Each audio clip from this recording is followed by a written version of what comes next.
ঝুমকির শত চেষ্টাও ব্যর্থ। ছুটি আর অভি দুজনে পৌঁছে গেল বাড়িতে এবং তারা ড্রেস চেঞ্জ করে পুজোর উৎসবে ঢুকবে।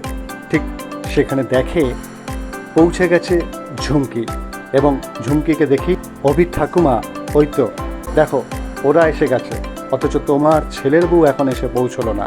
আমি তো বলেইছিলাম সবাই সব কিছু পারে না। ঠিক সেই সময় শাঁখ বাজিয়ে ছুটি নামতে আরম্ভ করলো এবং মার সামনে গিয়ে বলল, শঙ্খের আওয়াজ ছাড়া কি পূর্ণ কাজ সফল হয়? বলে ঠাকুরমশাইয়ের সামনে গিয়ে পুজোয় বসল। ওদেরকে দেখে জ্বলে গেল ঝুমকি এবং সমানে বিড়বিড় করতে লাগলো। দুজনে মিলে পুজো করলো। সেই দেখে অভির মা গিয়ে ঠাকুমাকে বলল, দেখেছেন অভিকে কোনোদিন পুজো আচ্ছা করতে দেখেছেন? দেখুন মেয়ের পাল্লায় পড়ে সে পুজো করছে। এবং দুজনে মিলে ঠাকুরের আরতিও করলো। কিন্তু ঝুমকির নানা রকম মতলব বাড়ছে, তাদেরকে কিভাবে আবার বিপদে ফেলা যায়।